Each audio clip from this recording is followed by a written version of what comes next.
Après avoir entendu Dieu, après avoir reçu une parole venant de Dieu, nous devons persévérer dans la prière.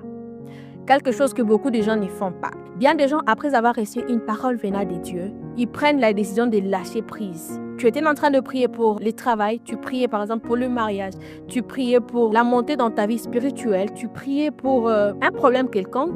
Et dès lors que tu reçois une parole venant de l'Éternel, ou encore tu recevais quelqu'un qui t'a donné un message venant de la part du Seigneur, directement tu lâches prise, tu penses que l'Éternel Dieu a déjà exaucé. Il est vrai qu'en priant, tu peux recevoir un message venant de la part du Seigneur, mais tu ne dois pas lâcher prise, tu ne dois pas abandonner, tu dois persévérer dans la prière. Alors vous devez aussi comprendre que nous ne devons pas prier Dieu en fonction du temps, mais en fonction de l'exaucement. Notre prière ne doit pas beaucoup être focalisée sur le temps, car si nous prions Dieu en fonction des temps, il nous sera très impossible de voir la main de Dieu dans notre vie. Nous devons prier l'Éternel Dieu en fonction de l'exaucement. Et à chaque fois que nous prions Dieu, nous devons toujours nous attendre à une réponse venant de sa part. Et à chaque fois que nous demandons à Dieu quelque chose, nous devons toujours nous attendre à recevoir quelque chose venant de la part de Dieu.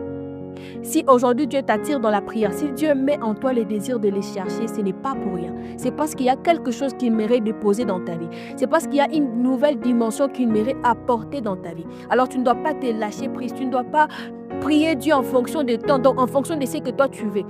Tu t'attends à recevoir quelque chose de la part du Seigneur en fonction de toi, en fonction de ton temps à toi. Mais nous devons laisser l'Éternel Dieu agir et exaucer la prière en fonction de son temps. Car beaucoup de gens sont induits en erreur. Beaucoup de gens passent à côté de ce que Dieu a préparé pour eux parce qu'ils sont pressés de voir la main de Dieu. Ils sont pressés que Dieu agisse en fonction de ce qu'eux ils veulent. Or, ce n'est pas de cette manière que l'Éternel Dieu agit. Notre prière ne doit pas être là juste comme ça. On prie parce qu'on doit prier, parce que non, on ne doit pas prier Dieu en tâtonnant.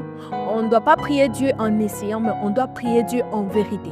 Alors pour arriver à voir la main de Dieu dans notre vie, nous devons premièrement prier avec foi.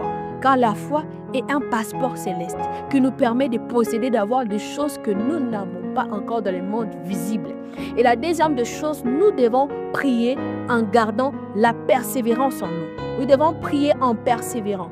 Si nous prions sans pour autant persévérer, il nous sera impossible de voir Dieu.